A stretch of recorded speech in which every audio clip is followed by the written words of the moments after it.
Chaque année, vers la mi-décembre, les habitants d'un petit village attendaient avec impatience le soir où depuis toujours un conteur mystérieux venait leur raconter des histoires. Tout était mis sans dessus-dessous pour cet événement. Dans une ferme du village, on préparait à manger et à boire. Cet étrange vieillard qui allait de village en village pour raconter ses fables fantastiques annonçait à chaque fois qu'à minuit exactement, il devait cesser de parler sous peine de perdre la mémoire. Chacun respectait son désir. Aussi le conteur ne terminait jamais l'histoire qu'il avait commencée.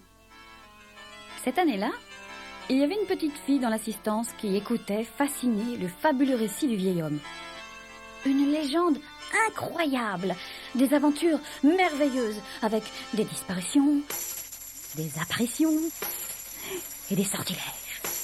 Le conteur changeait de voix pour chaque personnage, faisait le bruit du tonnerre ou laissait, entre les phrases, planer de longs silences. Il savait faire partager à son entourage des émotions que les mots dans un livre n'auraient pas su traduire. Minuit sonna, et aussitôt le conteur prit son manteau, son chapeau et s'en alla, laissant là tout le village ébahi. Il faudrait désormais attendre décembre prochain pour connaître la suite de l'histoire. L'année suivante, tout le village se retrouva pour la grande soirée.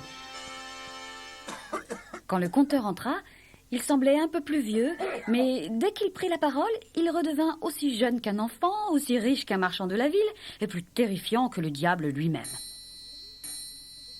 À minuit, quand sonnèrent les cloches, il se tut et quitta l'assemblée. Et il en fut également ainsi l'année suivante.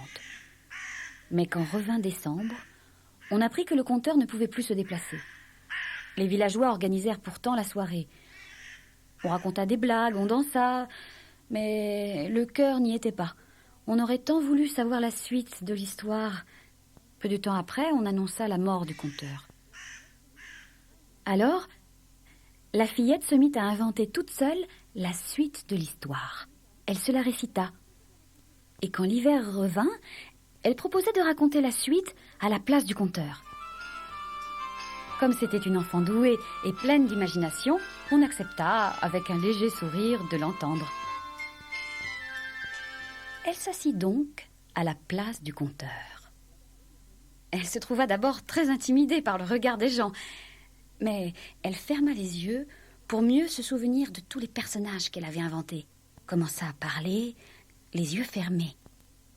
Tous écoutèrent et peu à peu furent à nouveau emportés dans l'histoire. À minuit, tout comme le vieux conteur, elle ne termina pas son histoire, mais tout le village l'applaudit. La fillette décida qu'elle continuerait de raconter des histoires pour émerveiller les petits et pour que les parents n'oublient jamais de rêver. C'était, se disait-elle, le plus beau métier du monde. Elle choisit un nom qui évoquait les bons génies parce que c'étaient les personnages qu'elle préférait.